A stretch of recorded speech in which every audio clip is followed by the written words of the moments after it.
Olá! Hoje a gente vai falar um pouquinho sobre o anfióxo e a gástrula. O anfióxo, ele na verdade ele é um cordado primitivo. Lembram da escala evolutiva do reino animal? Nós temos os invertebrados e os vertebrados. Antes de entrarmos exatamente no subfilo vertebrata, a gente tem anteriormente os protocordados. E o anfióxo, então, é um animal pertencente a esse grupo. Veja, nós utilizamos o anfióxo porque por ele ser primitivo, é muito mais fácil da gente visualizar essas fases. Então, o que aconteceu? Como que chegou lá na gástrula? Como que a gente consegue visualizar isso? Então, vamos imaginar no processo de fecundação um óvulo com um espermatozoide. A partir do momento que o espermatozoide entrou dentro desse óvulo, então começa um processo de divisão. Veja, a primeira coisa que a gente encontra aqui são os núcleos dessas duas células gaméticas que vão fazer fusão para acontecer todo o processo de troca entre eles. A partir desse momento, então nós vamos começar uma mitose, porque o tecido ele só cresce por mitose. Então veja, vão formar primeiro duas células, que nós chamamos na verdade de blastômeros, e a partir desse momento que eu tenho dois blastômeros, isso vai entrar nessa mitose e é uma PG, não é isso? Ou seja, 2, 4 blastômeros, 8, 16, 32.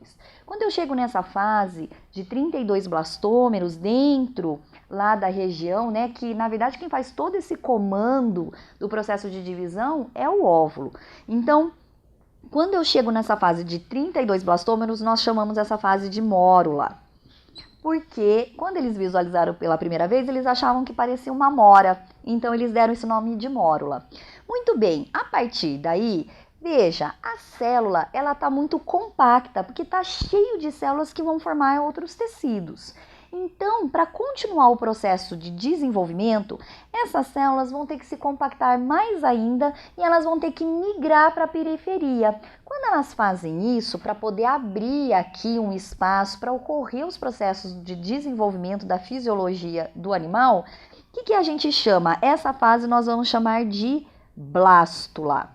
Então, blástula ou blastocele. Por quê? Porque vai formar uma cavidade aqui dentro e essa cavidade é fundamental para que possa então surgir outras estruturas. A partir desse processo de blástula, então vamos chegar à fase finalmente de gástrula. Veja, gástrula é um nome que lembra gastro, tem a ver com a parte entérica do intestino. Então, essa fase de blástula, essa célula ela vai sofrer uma invaginação, uma dobra, de tal maneira que ela vai formar uma estrutura que nós vamos chamar de um arquêntero. O que é o arquêntero? Na verdade, ele é o intestino primitivo. Então, por que forma primeiro o intestino primitivo? Porque essas células, elas estão retirando aí fontes de nutrientes e a partir do momento que o nutriente ele entra, ele vai ser metabolizado e tem que sair. Então, a primeira estrutura que é formada, importantíssima, é a parte do intestino primitivo, ou que a gente chama de arquêntero. Ainda assim, nessa fase de blástula, todas essas células que ficam na parte da periferia, nós vamos chamar de ectoderme. A ectoderme, ela é um folheto germinativo que vai dar origem a outros tipos de estruturas no nosso corpo. E a parte que fica interna, então nós vamos chamar de endoderme. Então, é nessa fase, por que cai tanto gastro lá no vestibular? Porque é nessa fase que eu tenho a formação da ectoderme e da endoderme.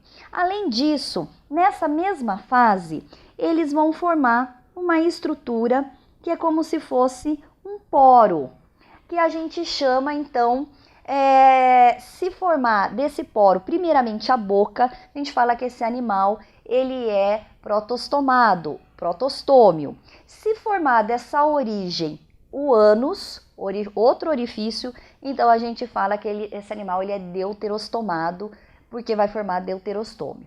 Para vocês não esquecerem, os únicos grupos que apresentam essa parte, ou seja, forma primeiro o ânus, que são os deuterostomados, é apenas os equinodermas dos invertebrados e todos os cordados. Ou seja, na nossa fase embrionária, quando chegamos nessa fase de gástrula, quando foi formado o arquêntero, formou primeiro o ânus do que a boca.